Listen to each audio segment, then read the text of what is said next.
Halo pemirsa, kita berjumpa di segmen Sindo News 5. Ruang bincang yang bukan sekedar menyampaikan berita, tapi juga mengajak kita semua berpikir lebih dalam tentang apa yang sedang terjadi di negeri ini.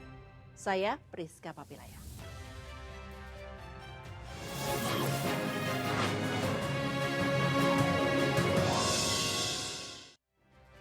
Pemirsa, kasus penganiayaan tetangga hanya karena bermain musik drum hingga larut malam terus menyita perhatian publik. Hari ini polisi memeriksa D, terduga penganiaya tetangga. Setelah saling lapor, polisi pagi ini memeriksa terduga penganiaya tetangga sendiri di Cengkareng, Jakarta Barat. Pemeriksaan untuk mengklarifikasi laporan korban Darwin yang merasa terganggu dengan suara bising permainan drum tetangganya. Selain menderita luka, korban mengaku suara bising membuatnya tidak bisa beristirahat karena terduga pelaku sering memainkan drum dari sore hingga malam hari. Awalnya polisi hanya menerima laporan korban, namun ternyata terduga pelaku juga melaporkan korban atas tuduhan ancaman.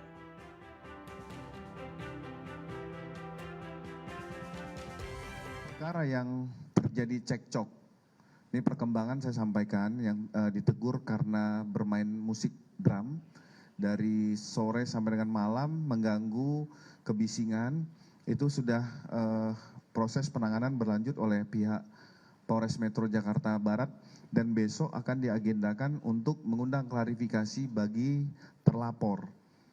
Ya, kami ulangi, untuk besok dijadwalkan mengundang klarifikasi bagi terlapor.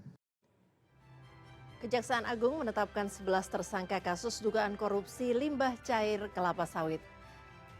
Tim penyidik Jaksa Agung Muda Tindak Pidana Khusus menetapkan 11 orang tersangka dalam kasus ini dengan total kerugian negara 14 triliun rupiah. Penyidikan kasus korupsi ini sudah dimulai sejak Oktober 2025 lalu dengan menggeledah kantor Direktorat Jenderal Bea Cukai di Jakarta. Sebelumnya, Direktur Penyidikan Jampitsus juga mengungkapkan penemuan lokasi yang diduga menjadi tempat pencucian uang terkait kasus limbah cair kelapa sawit. Pada malam ini, penyidik telah menetapkan 11 tersangka dalam perkara dugaan tindak pidana korupsi penyimpangan ekspor CPO dan produk turunannya tahun 2022-2024.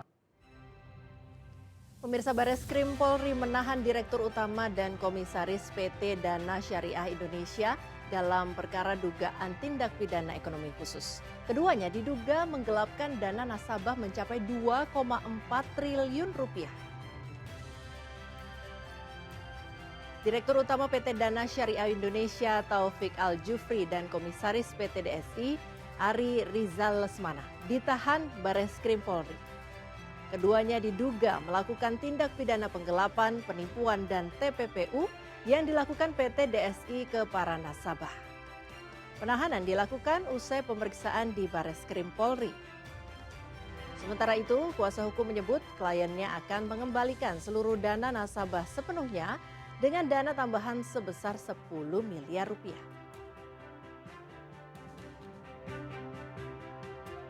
Dari sisi Pak Taufik bersedia untuk memenuhi kewajiban kepada para lender kalau hitungan kita sementara dengan nilai itu, dengan nilai yang kita sudah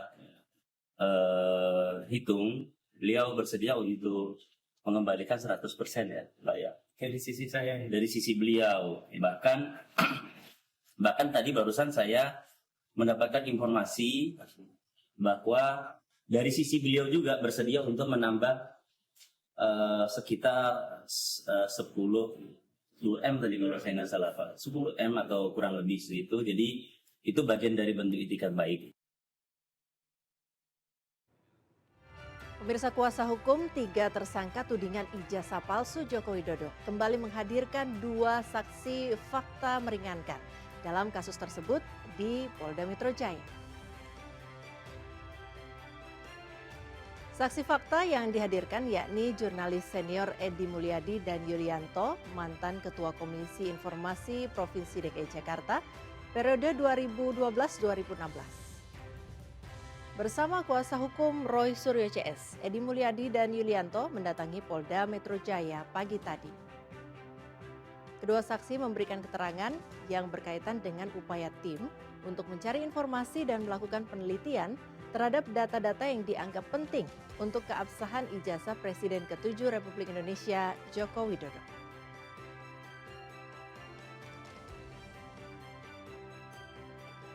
Lawyer kita, saya diperiksa 18 pertanyaan, Intinya kira-kira 4 jam.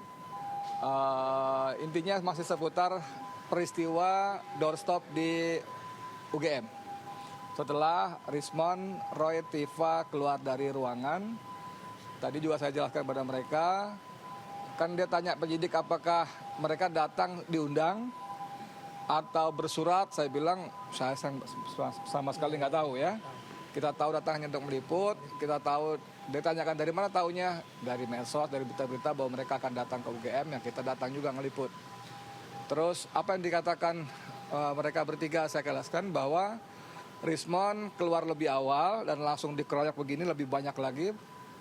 Saya agak jarak jauh tapi nggak gitu jelas. Tapi begitu Roy dan Tifa keluar, kita dekat sekali. Tadi saya kasih link YouTube saya, dua link ketika saya liputan di sana.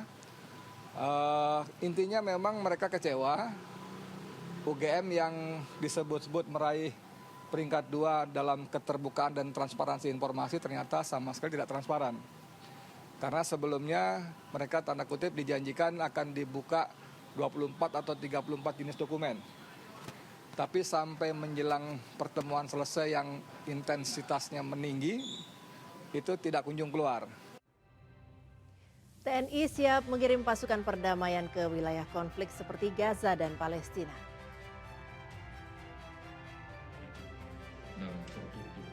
Meski demikian, Wakil Panglima TNI Jenderal TNI Tandio Budi Revita menyebut belum menentukan jumlah personil yang akan dikirim. Namun pihaknya telah menyiapkan sejumlah opsi agar bisa berpartisipasi aktif untuk mewujudkan perdamaian di Gaza. Sementara itu, Menteri Sekretaris Negara Prasetyo Hadi mengatakan pengiriman pasukan perdamaian asal Indonesia ke Gaza masih dalam pembahasan.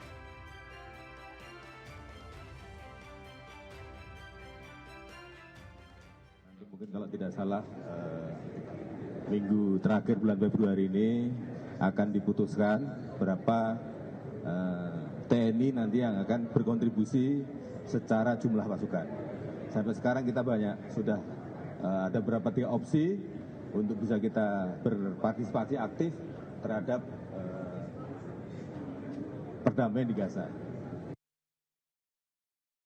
Belum, sedang dibicarakan, tapi ada kemungkinan kita akan kurang lebih di angka 8. Kalau lokasi totalnya kurang lebih sekitar 20. Kalau negara maksudnya, tapi kalau kita total ya bukan. Ya, di balik setiap kebijakan ada konsekuensi. Dan di balik setiap headline ada harapan publik yang tidak boleh diabaikan. Dan kalau hari ini kita belajar satu hal, itu adalah kekuasaan bisa dibongkar, kebijakan bisa ditantang, dan suara publik kalau cukup lantang bisa mengubah arah. Saya Priska Papilaya, sampai jumpa.